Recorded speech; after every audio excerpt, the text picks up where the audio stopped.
There's only one place to start, and that is that, can you tell us any more about the Harry Pell situation? I can't really know.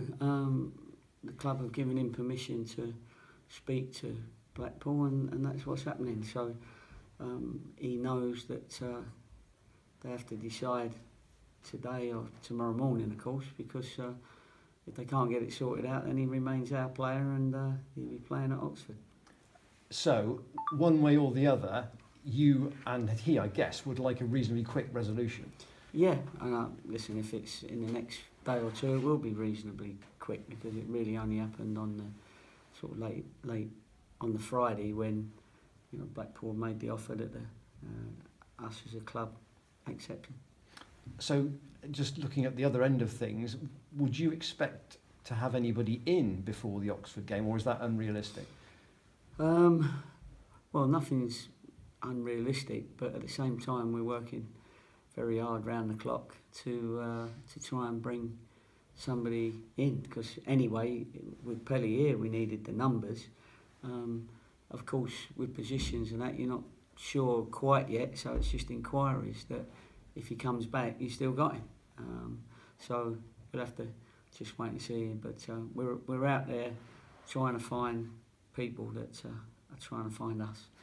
And just lastly on this, if the deal does go through, is it one of those ones where you feel actually it is good business for the club? Is it one of those offers which you think, do you know what, I think it is the right thing?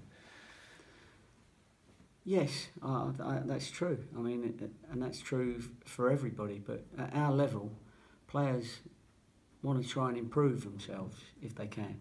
Billy Waters, exactly the same. We didn't want to lose him as a club. Board of directors didn't want to lose him. But once they've got their thoughts on, yes, they love this club, but it's the next league on and upwards, then it's very, very difficult to keep them back. Now, we can keep turning offers down, which we have done for both of them. But in the end, the club, you know, both clubs came up with the money that we felt was a very fair deal for us. And as we'd probably, in Billy's case, because it hasn't happened in Pelly's case just yet, but of course the heads have turned, and they let it be known that they love this club, but they want to try and improve themselves. And then you've not got much choice. You could still keep them around, but if the figure comes in eventually that the club say, okay, that's fair, then we've done the deals. Thinking about Morecambe, Jordan Forster after the game said that winning headers is bread and butter to centre halves, and he implied that you didn't win enough headers on Jordan on Saturday. Was that something that when you got on the bus to come home, you felt probably that was a fair view? Well, we always review the games, always, but you know, the lads know how I feel about the game that we'd just seen in the dressing room straight after the game, and they were all as disappointed as I was. But and then you look back at and see, you know, I know from my own eyes, and then we do the review and it confirms what I've seen generally.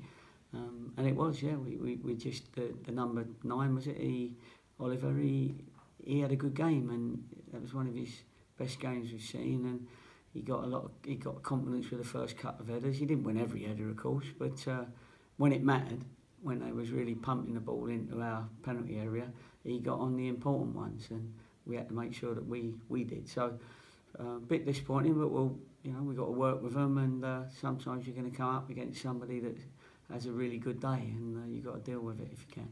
Is that down to shape and organisation as much as anything else, in the sense that this is still a group that you're trying to knit together? No, I think it is, because every now and again somebody's wondering whether somebody else should be picking up somebody. That's in every team, whether they're top of the league or bottom of the league. But no, the organisation is there, they know it, but at the end of the day, individuals have to do their job when it's their turn to do their job, and that didn't happen on the couple of occasions that they scored their goals. After an hour, I think, I'm not sure what time the Morecambe equaliser was, obviously you had a good first half, you got ahead. In pre-season you'd mentioned the fact that Bristol City and Peterborough had found an extra gear to get the wins against you in the friendlies. Yeah. What was your reading of the last 30 minutes on Saturday when you would have liked that extra gear yourselves? Yeah, it wasn't necessarily the extra gear, because I thought we, in fact, right at the end, Dan Harmon had a great chance to put us level when we was 1-0 up later on in the second half, and even at 1-1 we had a couple of great chances. So we had our chances. We wasn't, under pressure like we were against Peterborough and Bristol City for the last half an hour. We gave as good as we got. But what they did, they went a lot longer early in the second half and decided to get runners in, and then we had to do our job. So it was not doing our job that sort of cost us the goals that eventually lost us the game. But that's what all managers will say, and it's true after every defeat. You're looking at the goals scored and the goals against. That's the stat that gets you the three points. All the other stats sort of are for the next game, where you just try and make sure you make less mistakes, and that was where we were on the day. So they changed their tactics, and we lost the momentum as opposed to losing our fitness. We lost the momentum, and that word you'll hear a little bit because we're using that in training and everything, that you've got to wrestle back momentum in adversity. So you let a goal in, for instance, it goes 1-1. We got to make sure that we don't get our heads down, that we come back again. But they then regained the momentum after their goal instead of us, and that led to them peppering our box with long balls. It's a simple question, but it's maybe a longer answer. How easily solvable is that momentum shift that other teams seem able to get at the moment? Well, not other team. I mean, if you're quality teams like Bristol City have proved in their league this weekend, and Peterborough have proved in their game, they opened up both their teams in their levels. So we knew that they would show us some of our weaknesses, because that was the sort of time that we played our first team, if you like. In all the other games we played some young lads, trialists, along with the pros. So it taught us a lot, and we'll have to wait and see after 10 games whether we've learned from those lessons.